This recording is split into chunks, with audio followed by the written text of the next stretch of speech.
Welcome to Chill Out. I'm Pam Chill, one of the Highland Park senior producers, and today's program is about making your home work for you. I'm delighted to have as my guest today Leslie Stern. Welcome. Welcome to the program. So we'll be discussing living with style and accessibility. I'm going to do a brief bio on you. You're a very distinguished and renowned interior designer. As I told you before the show, I mentioned your name, and they're like, oh my God, you're so fortunate to have her on the program. And, you know, people have known about you for many, many years, and many of the designs that you've done, both residential and commercial. Leslie draws on more than 30 years of experience as a residential and commercial interior designer, as well as her background in fine arts and her work with the disabled. Leslie is a professional member of the American Society of Interior Designers. She serves on the board of CJE Senior Life, and she's licensed as an interior designer in Illinois, New Mexico, and California.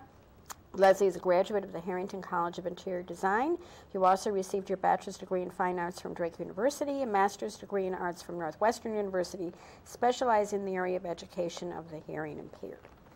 Again, welcome to the program. Thank you for having me. Oh, my pleasure. So today we're basically going to discuss interior design and being able to live in your home, you know, for the rest of your life without having to go to another place to meet your needs. So tell me a little bit about how you got involved with that.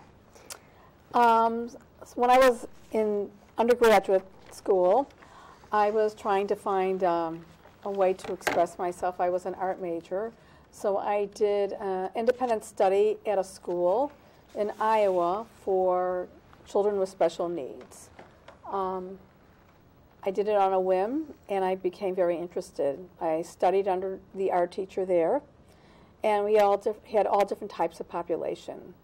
The physically disabled, the mentally disabled, hearing impaired, any type of disability, low vision. So then I decided I was very interested in this to go on and get my master's. So I went on to Northwestern and got my master's in education of the hearing impaired. And then after that, I ran the art department at Whitney Young High School for the hearing impaired before going back to school in interior design.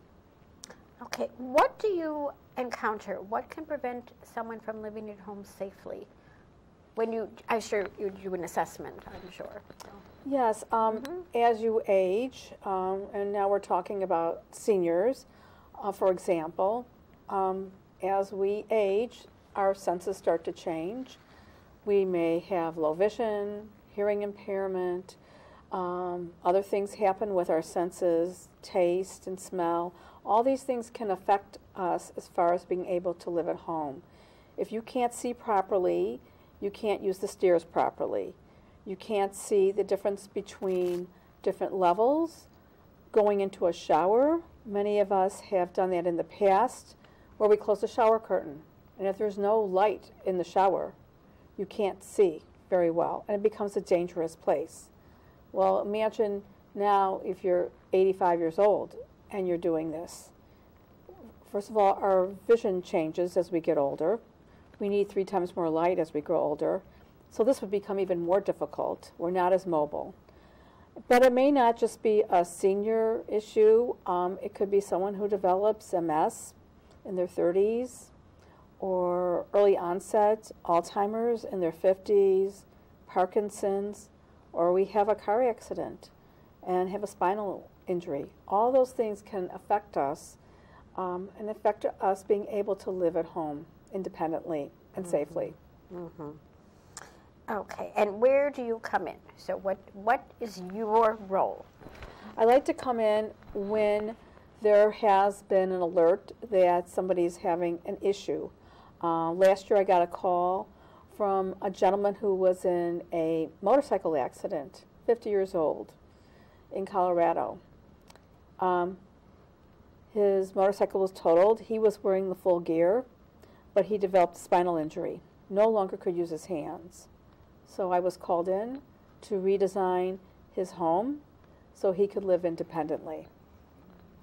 That's one example. Another example, someone who is a senior and has developed some kind of memory loss or has a mobility issue, and I may be called in by their adult children, or maybe their spouse or somebody else who's looking after them. Okay. And the amount of work that's done could be minimal or it could be major, as far as renovations, and accommodations for whatever they need. Exactly. So I do a needs analysis at the beginning. I'll do a safety assessment, looking over the interior and the exterior of the space, not just how they would use the bathroom or the kitchen or be able to put their clothes away in a closet, but I'm looking at how they would enter the house or enter the condo. So I do a total safety assessment, and then from there, then I could give them the modification recommendations and then have the opportunity to change the space. And as you said, it could be adding grab bars or lighting to a total renovation of the space. Right. And I'm sure you work within the budget. Now, this is all, of course, has to be paid for by the person doing it. There are no insurance policies that would cover any type of accommodations or... No. Yes. Unfortunately, there isn't. So, yes, I'm hearing to their budget. How long I think they can live there. If it's a young person, of course, we want to make all the modifications because they have a long life there. Maybe sometimes I'll do the analysis and decide, you know what, no matter what, I couldn't make enough modifications to have them live safely. And then I'll recommend that they shouldn't be living in that space, but maybe moving into assisted living or a nursing home facility. Right. You have to be honest of what you can do and what would work for them. Absolutely. Exactly. So as far as making different accommodations for people, depending on their needs, do you work with any type of physician or any type of a social worker with that? What, more depending on the condition, or you just, work with the client themselves? If I'm being referred to by like a geriatric care manager or a social worker, or even an organizer, yes, I'll go by their recommendations, or a physician. If I'm not, I also, if it's a family member, I'll talk to the family member. I want to know something of their health history. If there's a spouse involved, I would like to talk to them. So whoever is in that circle of that individual, I'd like to speak with.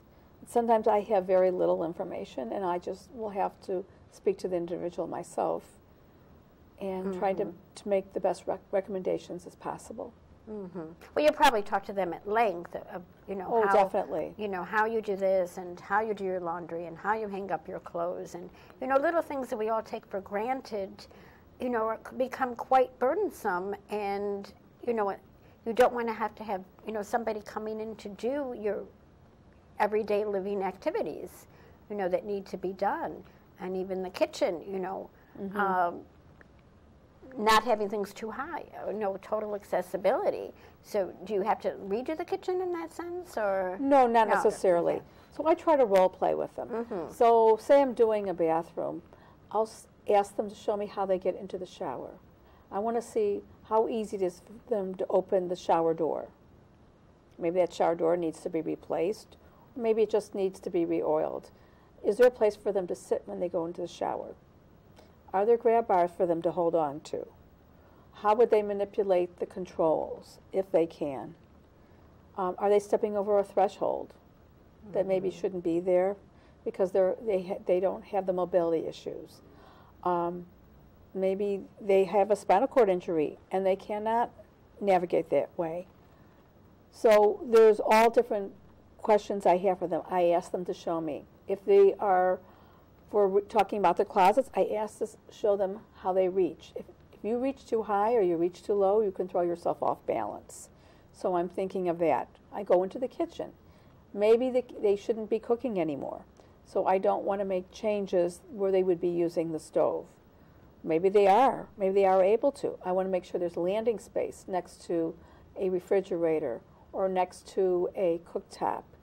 Because not having those spaces to safely put the food down and you have to turn yourself around, could cause you to fall. So I'm thinking of going through this whole space. I want to see how they exit their front door and their back door. I recently did a home safety assessment, and the individual told me everything was fine. They had a ramp in the garage. I said, what happens if there's a fire in the back of your house? How are you going to leave the front of your house? You don't have a handrail and there's no lighting. So this all brings up different issues of things that should be addressed, so they can be able to live there safely. And what if the power goes out and you can't open the garage door because it's a manual? Right. So you always have to think ahead of worst case scenarios. Worst case scenarios. Absolutely. And you mentioned, both populations. There's a younger population that has certain injuries or illnesses, and then there's the older population. How do they both differ as far as accommodating for their accessibility in the home? Some of them are very much the same, and some are very different. For the younger population, generally, I am designing a space for someone who's going to live there for a long time, who wants their independence. A senior individual may want their independence, but they may have a progressive disease such as Alzheimer's or Parkinson's that's going to prevent them from living there for a great length of time. I'm also looking at the home for resale value. Many times this is their largest purchase. So I want them, if we have to then turn around and sell the home, to get the greatest amount of value for it. And a home that's being redesigned for a senior or someone with special needs shouldn't look like a home that's been designed for a senior or someone with special needs. So, right. So you don't want it as obvious. And maybe, and I was thinking too, if you're dealing with a younger person, you might want, if they're a techie, different things that they can kind of like turn on, and instead of having to physically do everything, maybe if you're turning in the drapes, instead of going there like this, everything is a remote. Do you do that kind of thing as well? I use a lot of remote devices. Recently I had this gentleman who could not use his hands. I had to figure out how he could dry himself when he got out of the shower. So I created a room next to his shower where he literally walks in, and just walking into the space, the fan will turn on and dry his body. He can no longer be able to flush a toilet using a toilet lever. So there is, I like to use technology. There is a device where he can just move his arm and the toilet flushes. The lights go on. A lot of these devices are what I use, both for people who have a pronounced disability as well as a senior. It's also an energy saving device because the lights turn off when they leave the room. Absolutely, right. So you're not, wasted energy. Yes, there's so much in technology that can be so beneficial. Especially I was reading about you in your field, and that's why I brought it up, that you do, really do modifications using technology. When you touched on fall prevention before, so like if someone has, I see a lot of older homes, there's, even if you do like a stair lift, it doesn't exactly work. There are just so many, especially homes that were built, before all the ADA compliances, that it's very difficult to make modifications. So in those instances, are they better off probably reacclimating to another place? Sometimes, yes. Sometimes I'll recommend that this house won't work. We can't put an elevator in.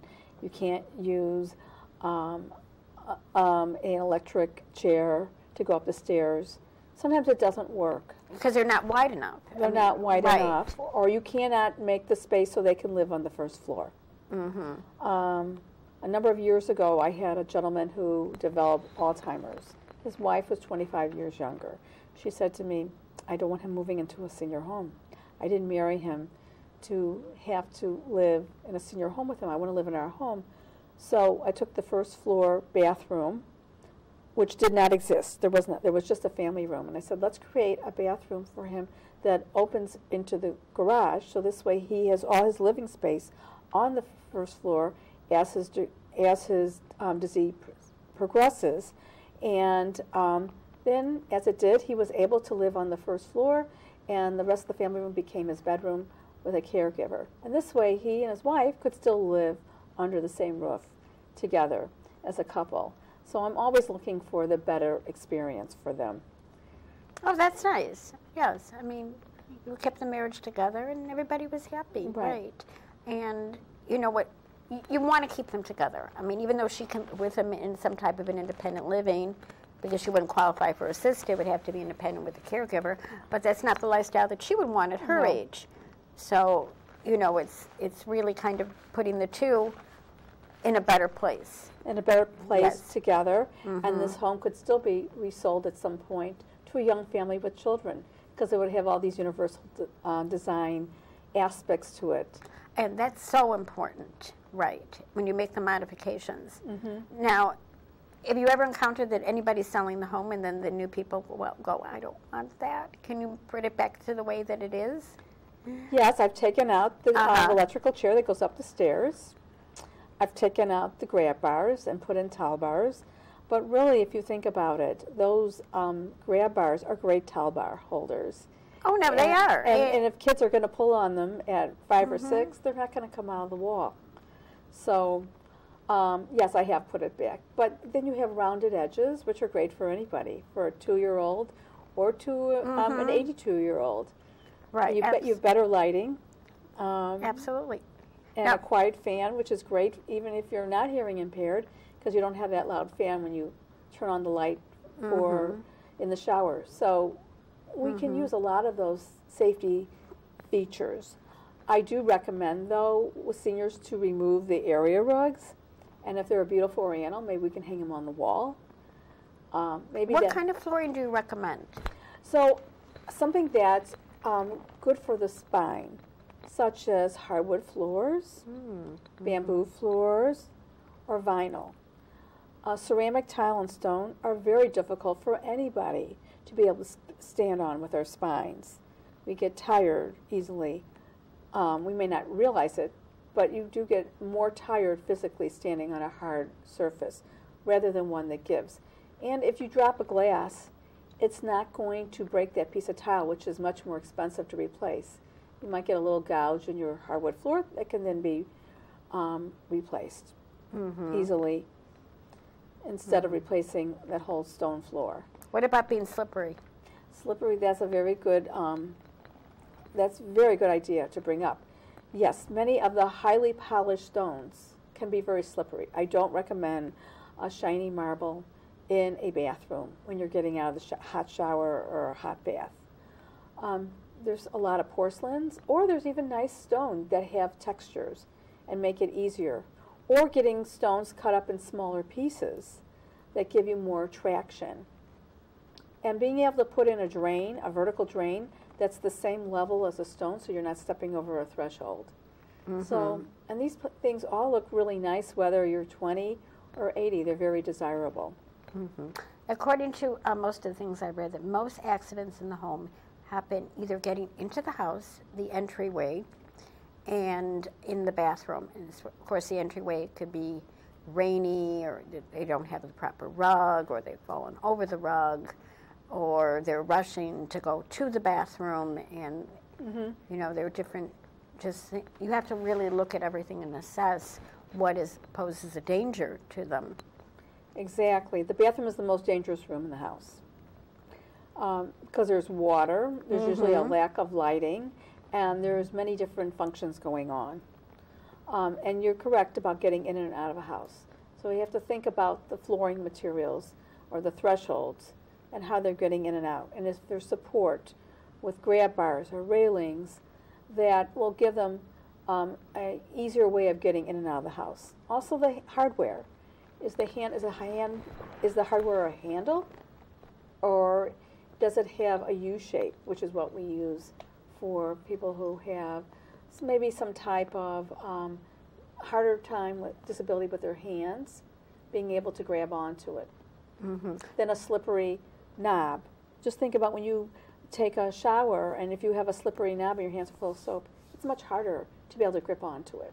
No, it is. You brought that up. Yes, definitely. Now, you do have your licenses in all these different states. Do you find that the climate has something to do with it? Illinois, we have the snow, we have the ice. Arizona, you have more dryness, more desert. So, or New Mexico, rather, I think you're in New Mexico. And so how does that affect what you do? Well, actually, my license is in New Mexico, and we've had a lot of snow this winter, and it's still snowing. So it is more pleasant being in California or New Mexico, but there are other issues. And in fact, California has one of the strongest, most stringent laws for accessibility to the other states. Uh-huh. So Illinois, where does Illinois fall then? They have a very strong code too. Uh-huh. But California is generally where we've done a lot of our testing with fabrics and flammability and other issues. But they've always been like ahead of the curve. And also they're a green state, which I think is important to be green friendly as well as accessible, because I think you can live longer in your home if you're living around environmentally friendly products. Which is something you do. Okay. I just wanted to reiterate, if people want to contact you, do you want to just announce your website so we can just kind of, your website? Leslie? Sure. Yes. It's Leslie. My website is Leslie, Leslie, like in money, Stern, Stern, design, design.com. Very good. So people want to contact you.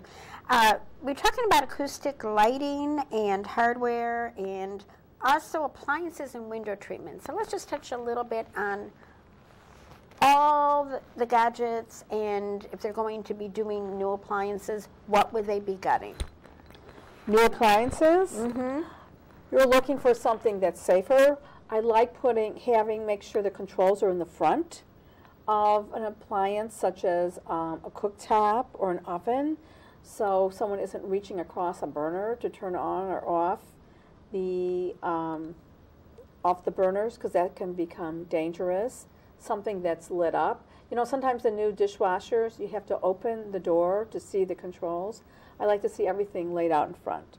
This way, if someone has a memory issue, they don't have to guess. It's spelled out whether the dishwasher's on or off. Refrigerator, I like the shelves within easy reach, so they don't have to bend down too far or overhead.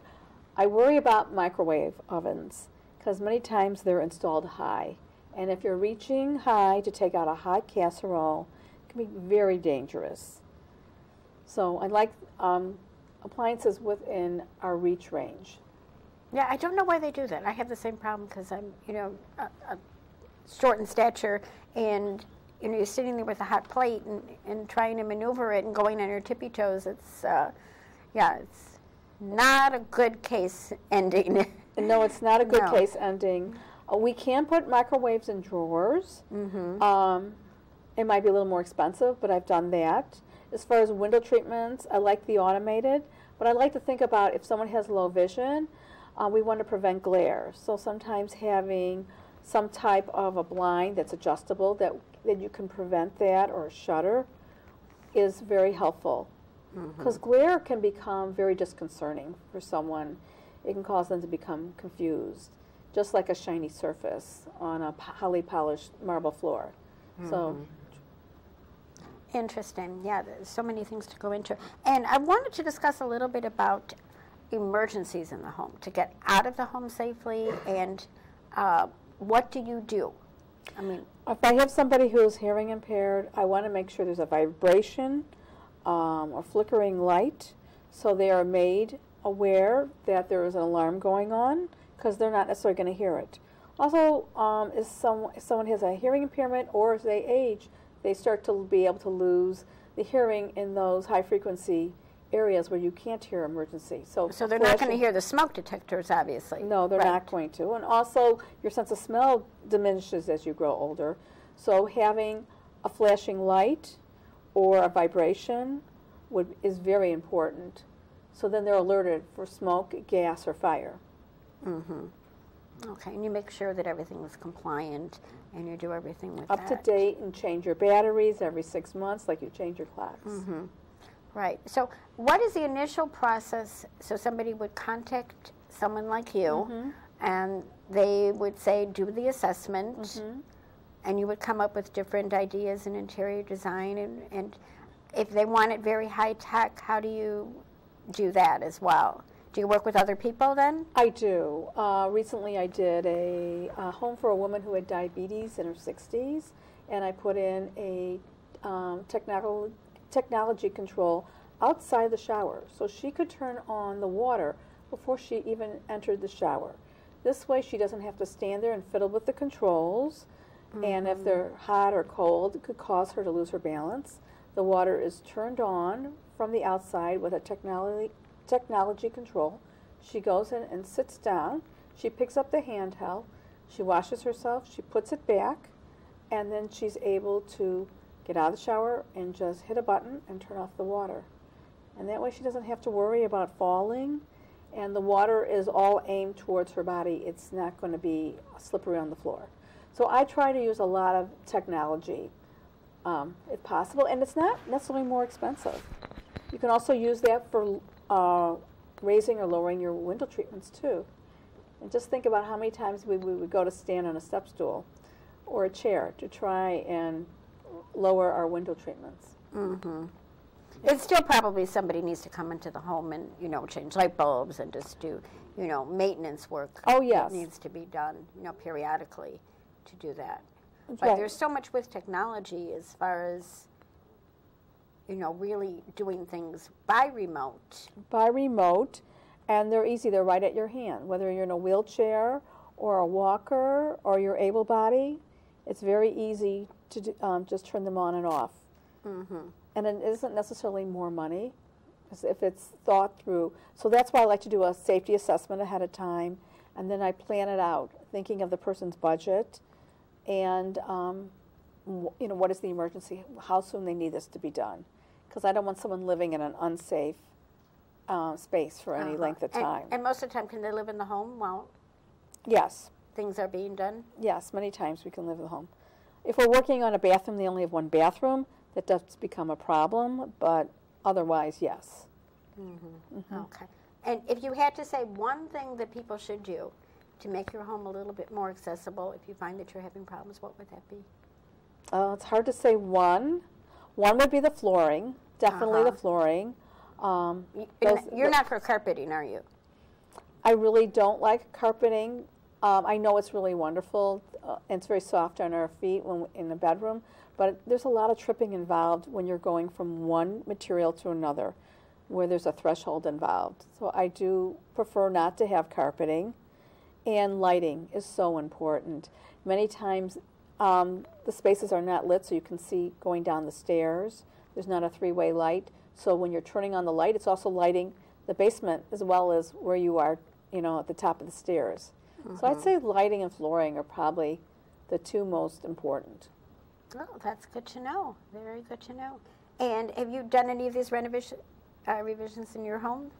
Yes, I have. Oh, I just thought I would ask you. I do practice what I preach. Good, good. I'd like to stay in my home as long as possible. And so what would you say as far as like for a younger person starting out, if they have like somebody they're taking care of in the home, should they start at what point? Do you think they should initially, as soon as they see something ongoing, or wait until somebody says that you really should do something for the home? This is for them or for a parent? Say, yeah, for a parent, yeah. I think they should think about it right away. Mm-hmm. Definitely. Because usually if someone is having an issue, it's just going to progressively get worse. And it can get worse very quickly. I think people have really, they don't understand the time frame. They think they have, years, and it could be, the progression could be very quickly.